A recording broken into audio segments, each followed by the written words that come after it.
to understand and share someone else's feelings. That's what the word empathy means, but how do you teach it?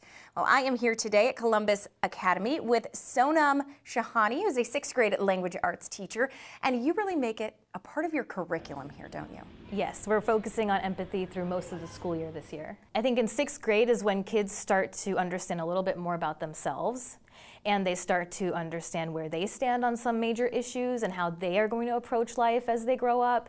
And so it's the best time to get them to practice understanding themselves as well as understanding others. I think it's a great moment to start teaching those soft skills: empathy, creativity, responsibility.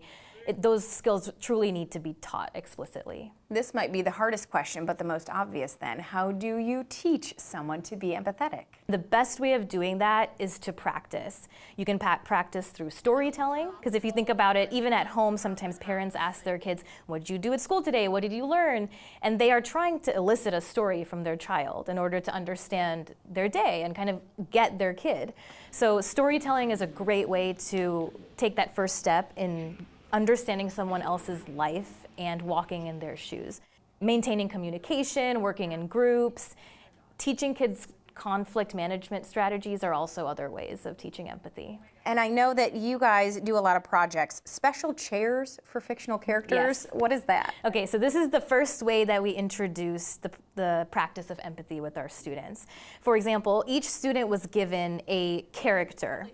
And the character had certain needs. For example, one student may have received a slip of paper that said, "Neil is an astronaut, and he is traveling in space. He has a really bulky spacesuit, and he likes to drink his Tang. Create a chair for him."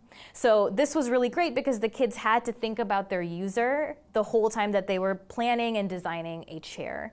And then the design process is an iterative process where kids have to build something and then try it again, and if it doesn't work, add some details to make their models better. So the chair design project was great because it was a fun way to practice creating something with somebody else in mind. And one of the ways you're also teaching it is a new partnership you have with Otterbein Assisted Living Center. And I think that's a really cool thing that you have going, so tell me what you guys are going to be doing. Yes, we're really excited about this project. The kids are going to be meeting with the residents at the Otterbein Assisted Living Center and engaging in games and getting to know the residents, interviewing them, and essentially ending the year with putting on a reception where they tell the story of one of those residents who live there. I think it's really important to have that intergenerational discussion and have the residents at the Otterbein Assisted Living Center feel like their story is valued and it's being told.